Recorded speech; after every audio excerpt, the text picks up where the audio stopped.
Deep in the Earth's core, a killer is unleashed. It will spew more lava than all the volcanoes in recorded history combined. The relentless assault may wipe out life entirely. Our ancestors, the earliest amphibians, will struggle to make evolution's most dramatic leap yet. Throughout Earth's history, cataclysmic events have caused numerous mass extinctions. But each time total annihilation seems inevitable, nature snaps back with remarkable resiliency.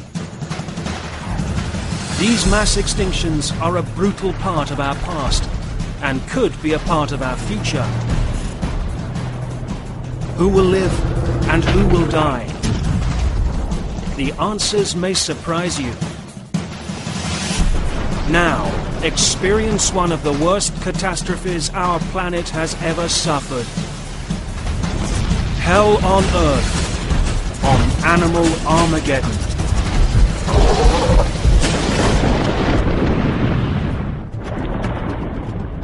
Our life is made by the death of others.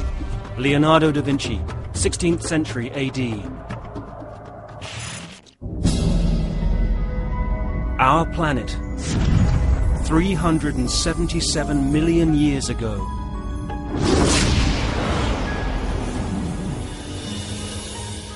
The beginning of the so-called late Devonian period. Millions of years before humans or even dinosaurs. Animals are thriving in this primeval world.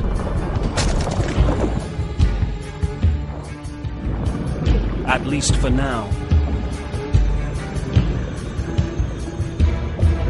Life on Earth is about to be taken hostage in the planet's second great extinction. The first may have been caused by a gamma-ray burst.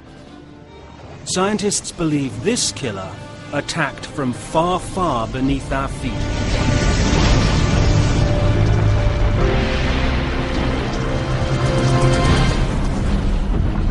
It's called a superplume, an ocean of magma surging towards the Earth's crust.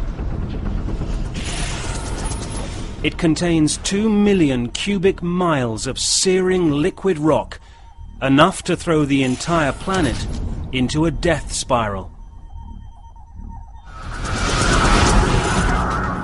Superplumes are portions of the very deep, hot Earth, which, for reasons that we don't know, break off from the other magmatic material deep under the Earth and decide to make a sojourn, a journey up to the surface.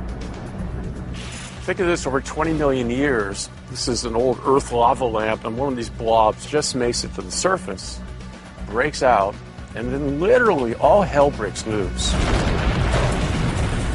As the plume rises, it warps and melts the Earth's crust from below.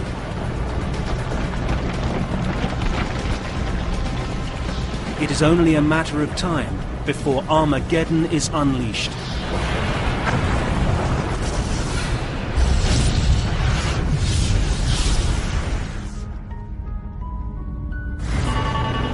Earth has just 24 hours left. During this time, the planet is a warm, wet world of tropical islands in an endless ocean.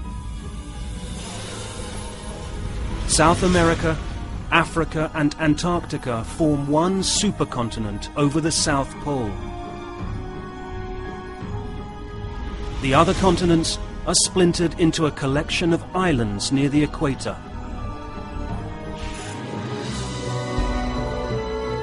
Plants cover the land for the first time in history.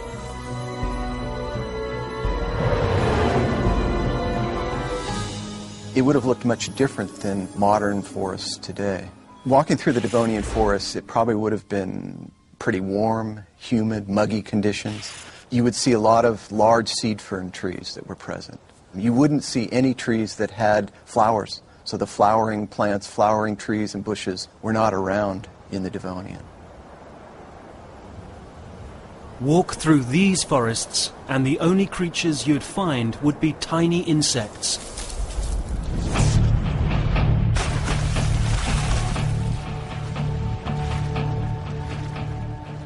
It's below, in the vast sunlit seas, that animal life flourishes.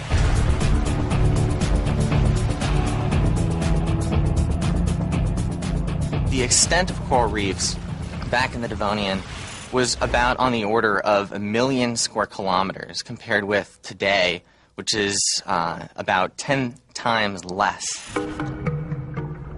These bustling cities are packed with inhabitants. You'd see coral and sponges, industrious trilobites, the insects of the sea, nautiloid cephalopods, the ancestors of today's squid and octopus.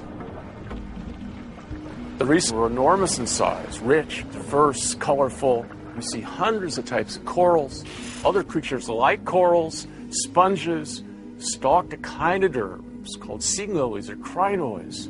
It would have been a really cornucopia of movement and color and shape. One of the first things you would have noticed was the abundance of fishes swimming around. And the Devonian is known as the age of the fishes for this region.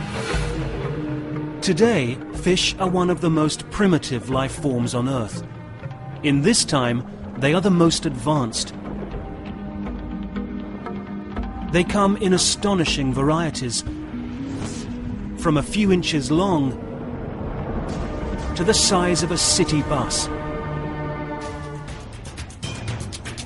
But one group stands out, the placoderms.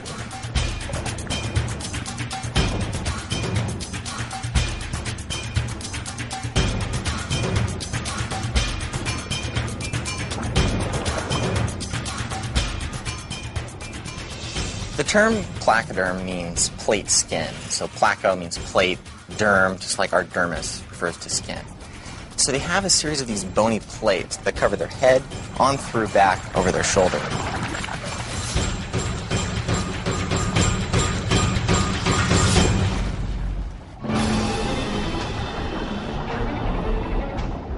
The largest creature in the sea and the largest animal ever up to this time is the Dunkelosteius.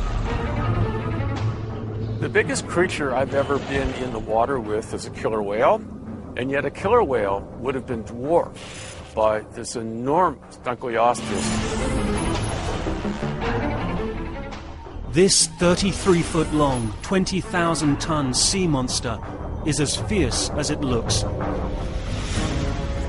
Bony plates protect its head like a suit of armor. Its toothless, razor-sharp jaw opens in a 50th of a second, sucks prey in, then clamps down with a bite nearly as strong as T-Rex. You definitely don't want to end up inside the jaws of a Dunkelosteius. If you're bitten by a shark, you effectively have a series of forks stabbed into you, or maybe at some point a little bit of scissor-like action with the serrated teeth. But a Dunkelosteius with its shearing jaws probably would have cut you in half. After gulping down its prey, it regurgitates the undigestible parts. Dunkelosteius is the undisputed king of this underwater jungle. But even he is not safe from the hell to come.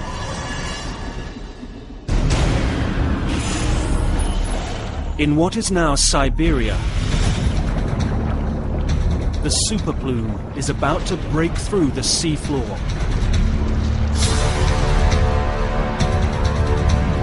Life on Earth will be changed forever.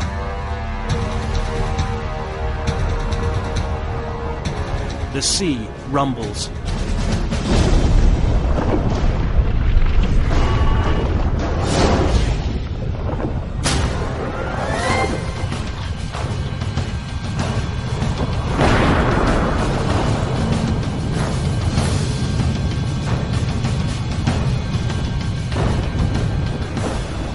Roaring jets of superheated gas rage from below.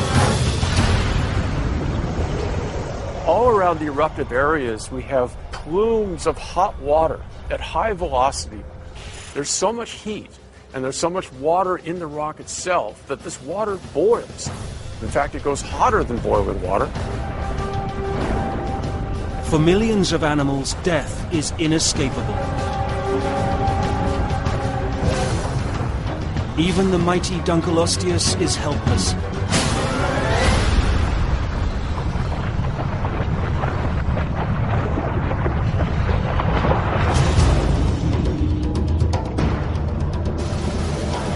Underwater rock slides destroy reefs in a matter of seconds.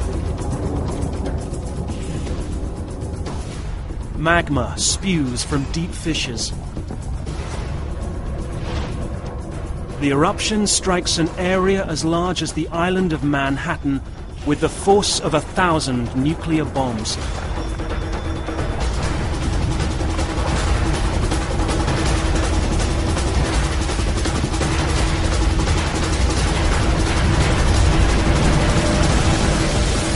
Comparing a superplume to something more familiar, maybe like Mount St. Helens, it was a much, much larger scale event than any single catastrophic eruption that we've seen in historic times.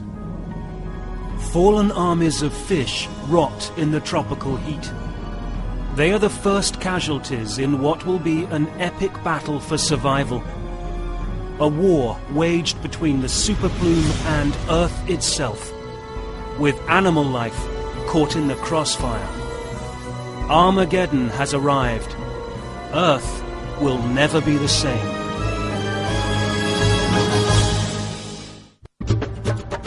Their sighs, lamentations, and loud wailings responded through the starless air. Dante's Inferno, 1308. At Ground Zero, near what is now Siberia, a thriving animal kingdom has been reduced to rubble.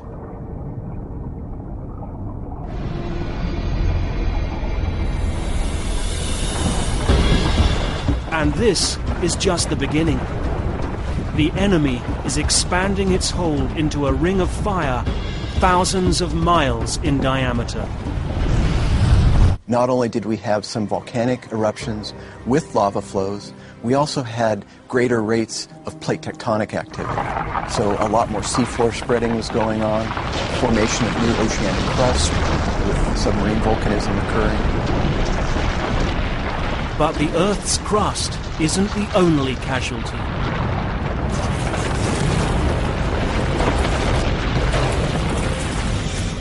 The superplume is also poisoning the oceans. Once the hot lava interacts with seawater, it can generate a lot of potentially toxic compounds in the seawater. You would have had a lot of metals, for instance, like silver, gold, chromium, iron, magnesium, and so on. The contamination spreads like radiation after an atomic blast. New life is the most vulnerable.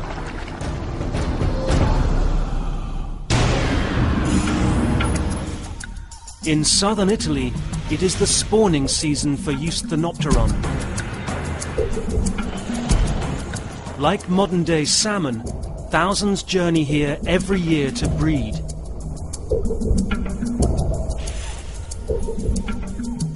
These agile predators are nearly as big as a man and have a nasty bite. They're called lobe-finned fish because of their stubby fins, precursors to actual limbs.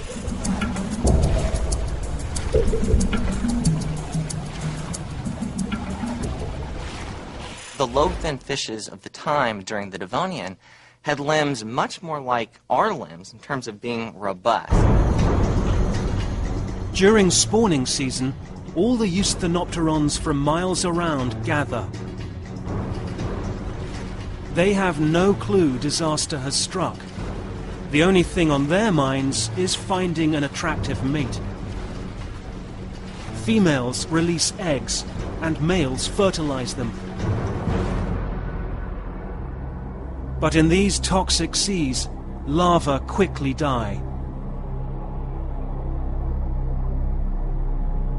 Slowly, this will chip away at their population until finally they are gone for good.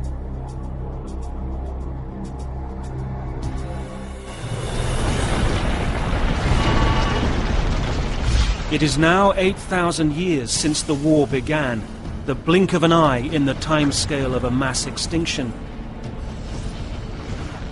The oceans are locked in a life and death struggle, but now death spreads to the atmosphere. The enemy below releases billions of tons of toxic gas, mostly carbon dioxide. Slowly but surely, the air grows thick with greenhouse gases.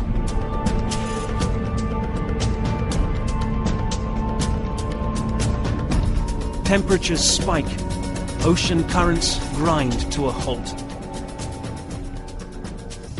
The oceans are an astonishing 90 degrees Fahrenheit at the equator, a dramatic increase of 20 degrees. The sea is dying. So we're talking hot temperatures here that would have been far beyond the envelope of survivability for these reefs, because these reefs had developed in water temperatures that were, much, much cooler. It seems Mother Earth may be losing the war. And if this war is lost, an incredible breakthrough may never happen. Our ancestors transition from water to land.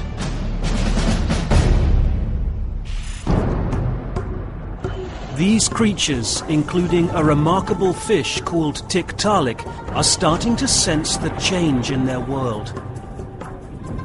In the riverbeds of what is now Greenland, they know as temperatures rise, their homes are evaporating.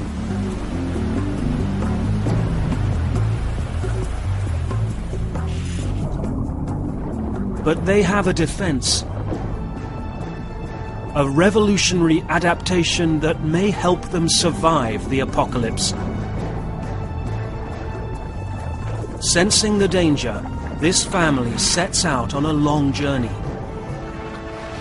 But their exodus takes them where no aquatic animal has ever gone, out of the water. Primitive air-breathing lungs kick in. Simple wrist bones propel them off the ground. This amazing creature is the first vertebrate to walk on land. This is just the advantage they need to survive an ordeal that will last for thousands of years. Tiktaalik is a perfect link between the truly aquatic fish and the earliest amphibians on land. Here we're seeing a fish that is moving towards this tetrapod or four-legged condition. From its forelegs, we can see for the very first time how the bones are going to work themselves into the humerus, the radius of the forearms. So Tiktaalik is this great, great discovery in the history of paleontology for many reasons.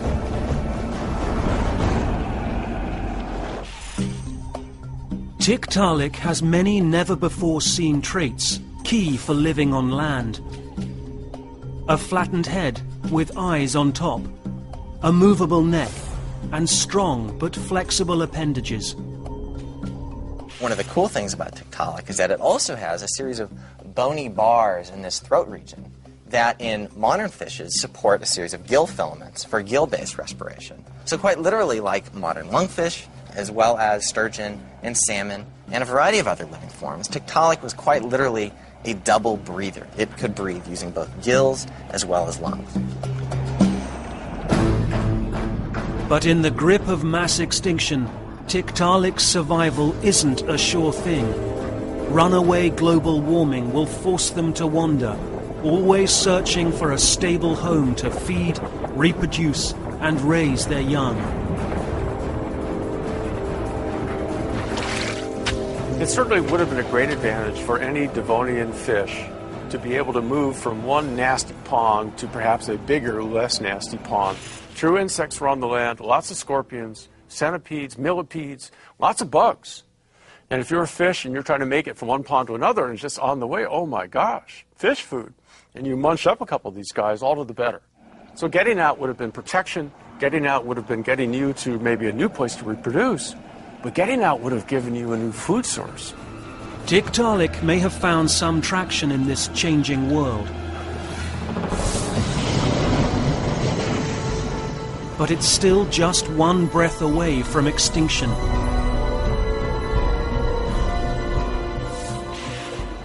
One false move, and the whole species will be gone. And our own existence would disappear with it. Other freshwater inhabitants are not so well adapted, including Bothriolipis, one of the most abundant fish in the world. The Bothriolipis is my best vision of what a fish in a suit of armor would look like, or a fish that thinks it's a lobster would look like. They would not have won any speed derby of any sort. On the other hand, it would have been armored to the point that it would have been very difficult to kill it. But this well-protected creature is vulnerable to the changing environment. Each summer, colossal monsoons flood the rivers and streams where they make their home. Then the water quickly evaporates in the stifling heat. This relentless cycle has devastated their habitat. Bothriolipis and hundreds of other freshwater species are stranded in the mud, left to die in the scorching sun.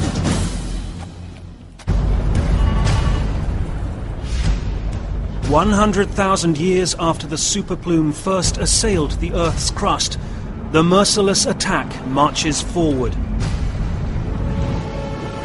Lava pours into the ocean. Toxic chemicals smother the sea bottom. The blazing sun scorches the globe. Earth's life force is fading fast. For the species that once flourished here, there's only one choice: adapt or die.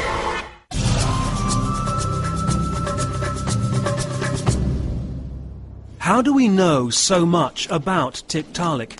The very first Tiktaalik fossil was unearthed in Ellesmere Island, Canada, in 2004. Scientists wondered if this unusual fish ever walked on land. This wasn't easy to determine. The fossil Tiktaalik's skeleton was only partially preserved, with no soft tissue-like ligaments or muscles left behind. This presents a very difficult problem for scientists to unravel.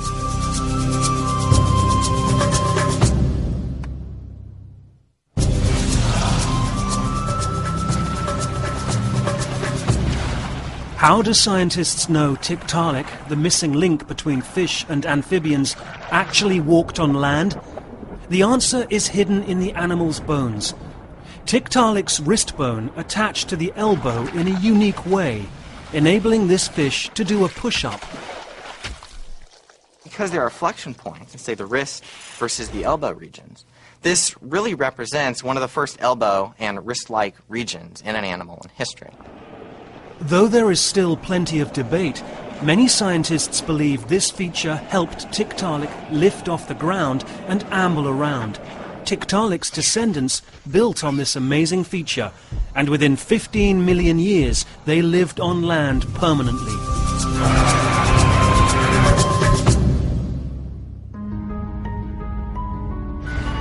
"250,000 years after our planet was first attacked from within, death is winning the war against life. The superplume that first exploded near Siberia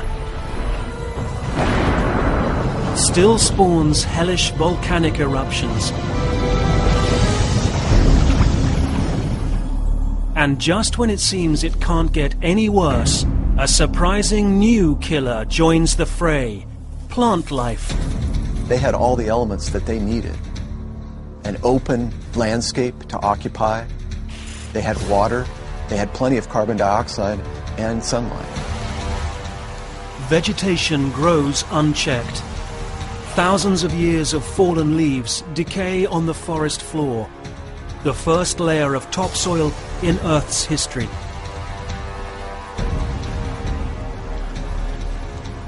Prior to this, soils on Earth would have been very, very thin veneers covering bedrock. But once we had the development of deeply rooted plants and trees, they would have accelerated the formation of very, very deep and rich soil. But what nurtures plants only brings death to the ocean. When it rains, soil washes out to sea. Algae absorbs the nutrients and grows out of control, sucking oxygen out of the water and suffocating marine life. Earth's coastlines are overrun. The sea turns green and sickly.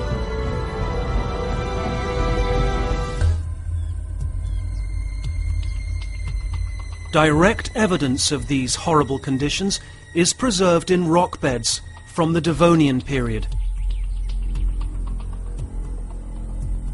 In looking at Devonian oceans, one of the things that's very striking about sedimentary rocks deposited in these ocean basins is the abundance of very dark-colored sediments, black shales, dark-colored limestones. And these give evidence of very low oxygen conditions that were prevalent in many of the ocean basins at this time.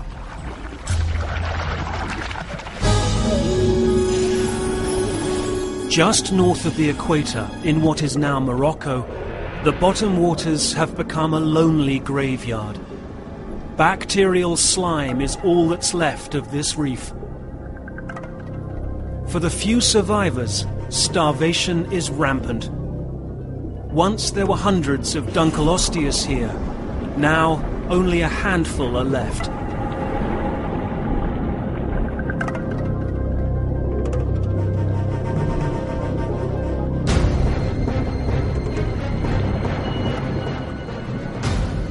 As hunger deepens, their insatiable appetites drive them to cannibalism. It's a terrible spectacle. Two starving sea beasts, each as big as a school bus, desperately trying to kill one another. A chunk out of one of these monsters is a good meal, but it can't stave off the inevitable.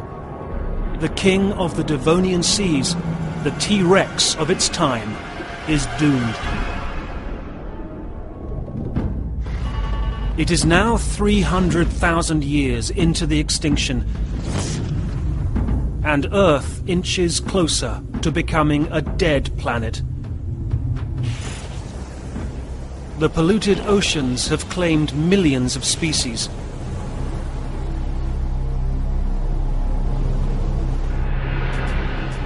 The flame of a once flourishing animal kingdom is now flickering towards total annihilation.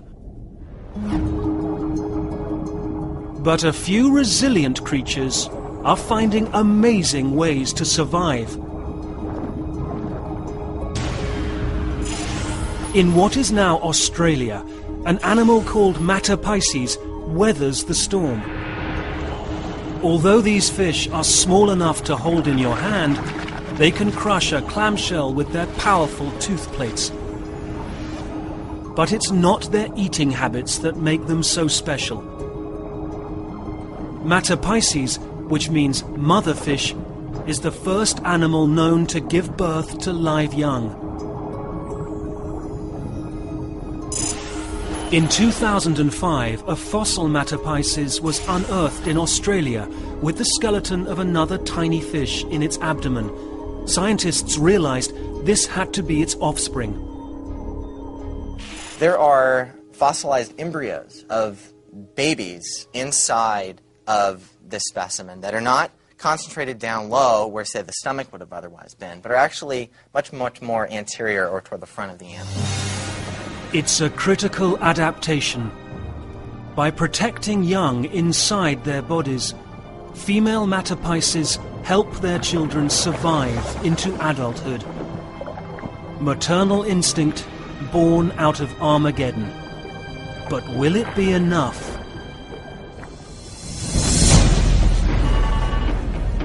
"750,000 years after the superplume went on the offensive, its fury has ravaged the planet.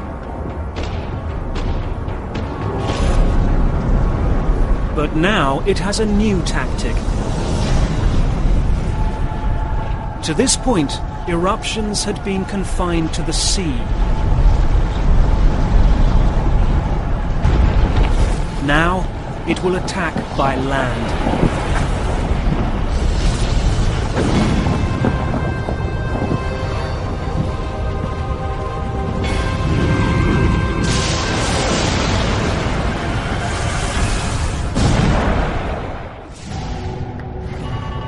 It is now 1.2 million years since the first eruption.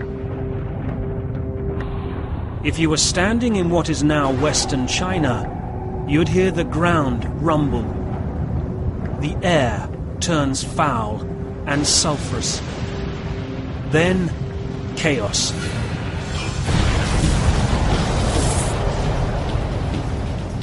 Geysers of liquid fire soar hundreds of feet into the air, a terrifying show of force.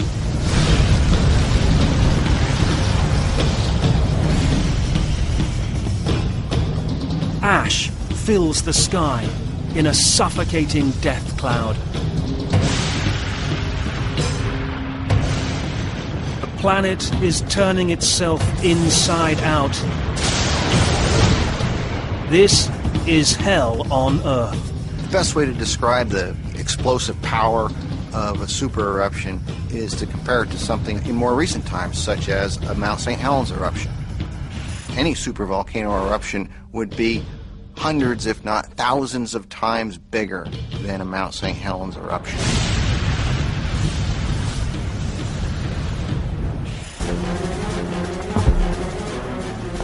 If you're living anywhere in the volcano's reach, even underwater, you're in big trouble. Our own ancestors, the Tiktaaliks, scurry for cover. Some even try to find safety on land, but there's no salvation here.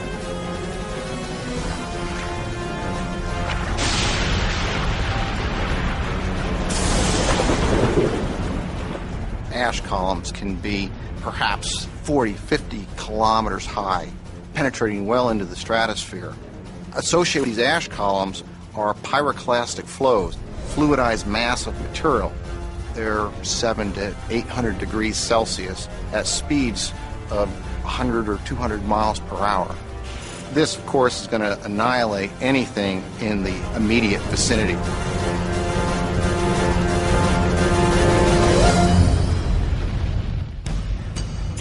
Hours after the initial eruption, lava continues to spew from great fissures in the earth. The eruption will go on for weeks, throwing enough debris into the air to fill the Grand Canyon. Smoldering chunks of rock ignite massive wildfires, adding to the pool that's forming overhead. The combination of the volcanic gases and the ash would have made the sky very colored, vivid oranges and reds, along with this dark veil of ash that would diminish the sunlight altogether.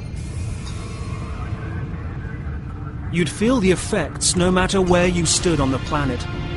The ash rains down worldwide. There's no escaping the surreal new sky.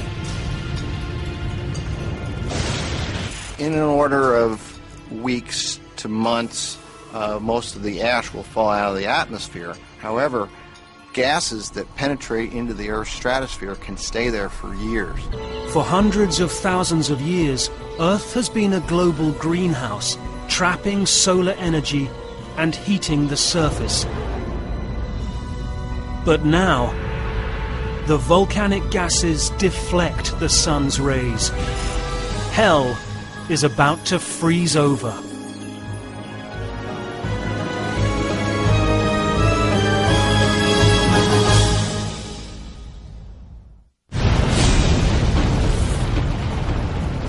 $1.2 million years after a superplume is believed to have struck Earth, a dark cloud of ash plunges the world into a brutal volcanic winter. For life on Earth, this is the final stand. The ocean temperature at the surface plunges from over 90 degrees Fahrenheit to just around 70. any fish eggs basking in the shallows are wiped out immediately. Plankton, the microscopic surface dwellers that form the base of the marine food chain, are decimated. Life on Earth has already been hammered by hundreds of thousands of years of pollution and hothouse conditions. Now this.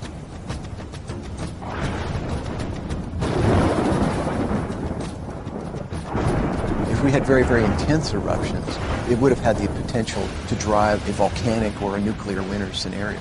So we had both simultaneously. We had global warming punctuated potentially by short-term episodes of fairly severe global cooling. On the bottom of a shallow river in Greenland, our ancestors, the Tiktaaliks, eke out a living. Their ability to migrate over land has given them a crucial advantage. But there's a new enemy in this war for survival. The first snowfall in hundreds of thousands of years. But all of a sudden now we get the cold. We have a tropical world that starts getting colder and colder and colder. And it's that really 1-2 punch that makes up this Devonian mass extinction. We should call it the Devonian mass extinctions. For the suffering Tiktaaliks, the icy waterways become a tomb.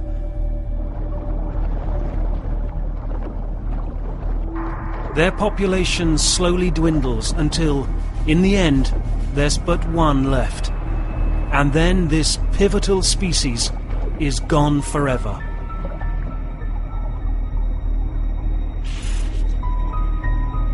Tiktaalik is justly regarded as one of the great vertebrate pioneers in the sense that here's an animal which really paves the way. It is us way back in time.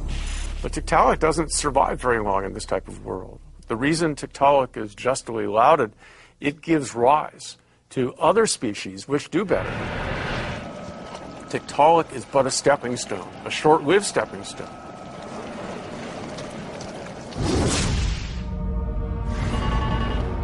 It is now 1.5 million years after the extinction began.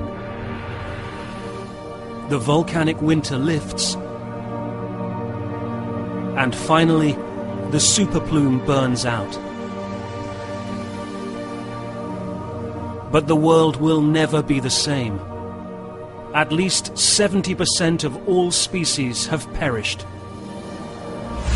Where once the oceans were a kaleidoscope of life and energy, now they are empty and grey.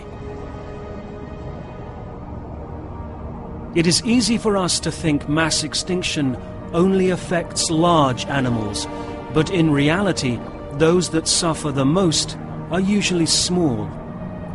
In this catastrophe, the organisms that form coral reefs are slaughtered.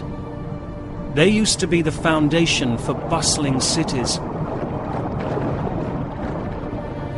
Now they are simply gone.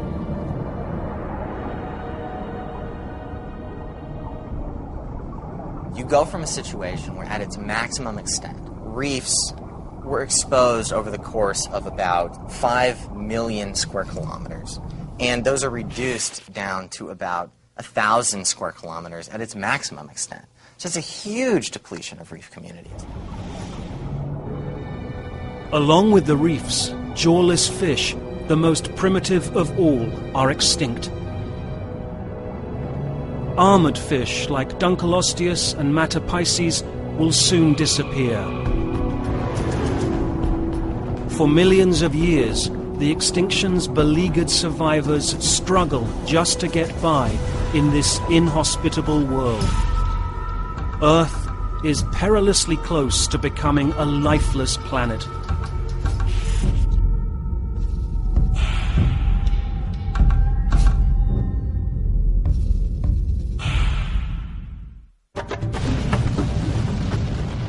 Nature does nothing uselessly.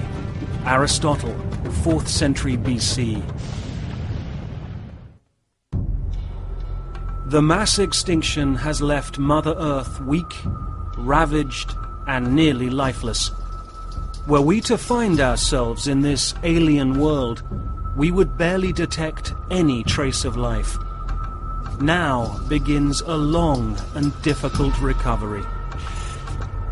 For millions of years, it's as though evolution has stalled. Animal life strains to bounce back. Microscopic opportunists like bacteria and algae fill the void, reclaiming the sea floor once dominated by coral reefs. It's very much like the Precambrian, the time before animals. Animals are few in number. The microbes are in a death grip battle with animals for wresting the world back, as they had it for 3 billion years prior to animals. It's very much in the balance as to whether planet Earth was going to go back to a bacterial world or continue as an animal world. But all is not lost. Trees, which once contributed to the mass extinction, now help bring the planet back to life. Each year, they add more and more oxygen to the atmosphere. Temperatures stabilize. The seasons return.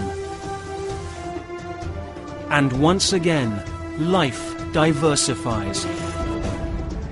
The swamps of this time are the incubators for life's next great leap, one we humans have a personal stake in.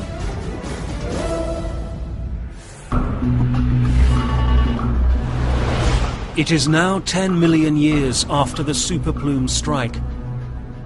In a shallow swamp in what is now Pennsylvania, a school of Bothrialepis scavenge for food.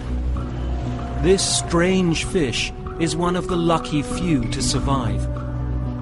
They lived in many different environments all over the world, improving their odds of survival.